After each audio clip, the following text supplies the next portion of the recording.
Good morning, students. Myself Arjun Singh. As you know that we were talking chapter 3rd of class 8 English medium, subject social study. The chapter name is Minerals and Energy Resources. तो earlier हम उसका कुछ section देख चुके हैं, introduction chapter का हम देख चुके हैं, थोड़ा आगे बढ़ चुके हैं। उससे नेक्स्ट टॉपिक हम ले लेते हैं। तो हमने उसमें देखा था मिनरल्स किन्हें कहते हैं, मिनरल्स के टाइप्स देखे थे हमने। अब यहाँ पर जो अब आगे हम देखेंगे टॉपिक एक्सट्रैक्शन ऑफ मिनरल्स, यानी खनिजों का निष्कर्षण, यानी खनिजों को निकालना। तो minerals can be extracted bye mining, drilling and quarrying. तो खनिजों को हम कई प्रकार से ज़मीन के अंदर से खुदाई करके निकाल सकते हैं। उनका हम आंकलन कर सकते हैं, उनका प्रवेदन कर सकते हैं, उनका हम उत्खनन कर सकते हैं। ओके स्टूडेंट्स, तो 1 बाय 1 इसको हम देख लेंगे। माइनिंग, ठीक है। माइनिंग मीन्स खनन कार्य करना, ज़मीन के अंदर से जो हमारे मिनरल्स होते हैं उन्हें निकालने की जो क्रिया होती है वो माइनिंग कहलाती है। The process of taking out minerals is called mining, ठीक है। खनिजों को निकालने की प्रक्रिया, ज़मीन के भीतर से बाहर निकालने की जो प्रक्रिया होती है उसे क्या कहते हैं? खनन कहते हैं। Is that clear students? It is of following 2 types. अब ये जो खनन किया जाता है इसके 2 प्रकार बताए हैं।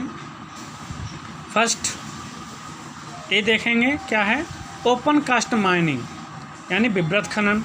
विवृत खनन का मतलब क्या होता है मैं आपको यहाँ बता देता हूँ थोड़ा सा, कि कोई भी खनिज, ठीक है, XYZ कोई भी खनिज पृथ्वी की, यानी जो हमारी भू प्रपटी है उस प्रपटी के बिल्कुल ऊपर की लेयर में, ठीक है, जरा सा ही बस आप मिट्टी को हटाइए और वहीं मिल जाए, इसको कहते हैं ओपन कास्ट माइनिंग, ठीक है।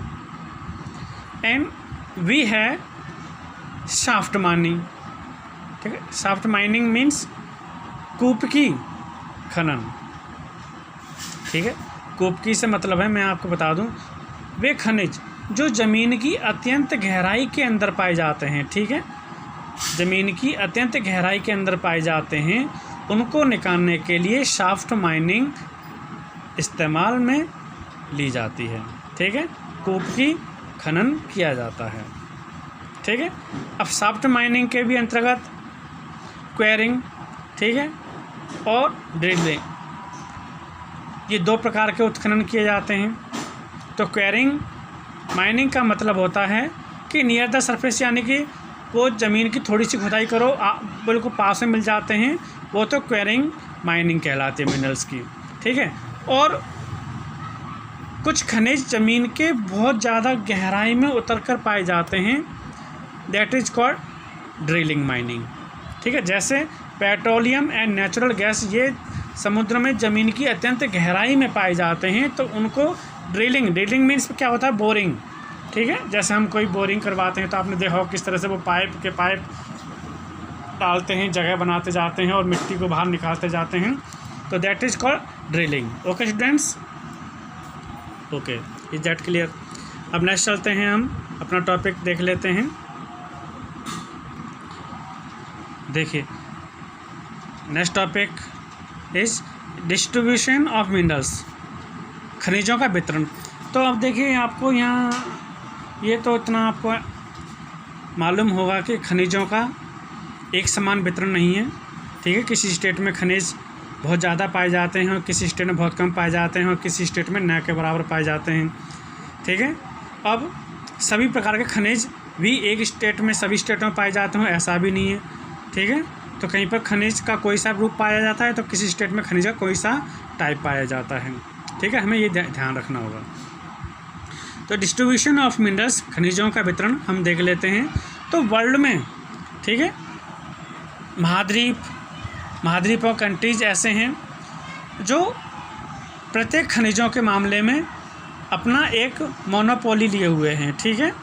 वैसे तो सभी प्रकार के खनिज वहाँ पाए जाते हैं, हमारे भारत देश में पाए जाते हैं, भारत देश के हर स्टेट में, ठीक है, सभी प्रकार के खनिज पाए जाते हैं। लेकिन कोई स्टेट ऐसा होता है कि एक पर्टिकुलर मिनरल्स वहाँ से माइनिंग करता है। ओके स्टूडेंट्स, तो फर्स्ट ऑफ ऑल देखें यूरोप जो कंट्री है, ठीक है। अब यूरोप में लार्ज डिपॉजिट्स ऑफ आयरन, वैसे तो सबसे ज़्यादा बड़े पैमाने पर क्या माइनिंग होता है, वहाँ से क्या निकलता है, आयरन निकलता है, क्या निकलता है, लौह अयस्क निकलता है, ठीक है। इसके अलावा यूरोप का रसिया और यूक्रेन जो देश हैं वो लीड, जिंक मिनरल्स, मैंगनीज और निकल निकालते हैं। ओके, ऐसे ही नेक्स्ट कंट्री लेते हैं नॉर्थ अमेरिका, उत्तरी अमेरिका में। इसको 3 भागों में बांटा गया है, यानी 3 क्षेत्र हैं उसके जो वहाँ पर मिनरल्स पाए जाते हैं सर्वाधिक रूप में। कैनेडियन शील्ड्स यानी कनाडियन हम क्षेत्र देखें तो वहाँ पर आयरन प्रमुख रूप से पाया जाता है, फिर निकिल और गोल्ड प्रचुर मात्रा में पाया जाता है वहाँ पर। एप्लेशियन क्षेत्र के अंतर्गत कोयला निकाला जाता है। वेस्टर्न कॉर्डिलर्स, यहाँ पर कॉपर, लीड, जिंक, गोल्ड ये बड़ी मात्रा में निकाला जाता है, ठीक है स्टूडेंट्स। नेक्स्ट देखते हैं हम साउथ अमेरिका में देखिए लार्जेस्ट अगर हम देखें यहाँ पे क्या माइनिंग होता है तो कॉपर, ठीक है, बड़े पैमाने पर कॉपर मिनरल्स निकाला जाता है। इसके अलावा गोल्ड, सिल्वर, जिंक, ठीक है, ये मिलता है। अफ्रीका कंट्री को देखेंगे तो यहाँ पर लार्जेस्ट पैमाने पर हम देखें तो गोल्ड, ठीक है, यहाँ से निकाला जाता है, माइका निकाला जाता है, आयरन, कॉपर, ठीक है, ये निकाला जाता है। ऑस्ट्रेलिया एक कॉन्टिनेंट भी है, इसको देखें तो यहाँ से बॉक्साइट बड़ी मात्रा में मिलता है हमें। अंटार्कटिका देखेंगे तो आयरन और यहाँ से सबसे ज़्यादा पाया जाता है। Is that clear students? मैंने अभी आपको जितने टॉपिक पढ़ाए ये आपको क्लियर हुए होंगे। Okay, thank you. इसको रिवाइज करेंगे, 1-2 बार देखेंगे और सभी बच्चे अपनी नोटबुक हैं वो परचेस करेंगे और टॉपिक वाइज जो भी आपको बताया जाता है यहाँ वीडियो दिखाए जाते हैं, ठीक है, जो भी उसमें आपको स्टडी कराया जाता है वो वहाँ उसके द्वारा रिवाइज करेंगे। Thank you.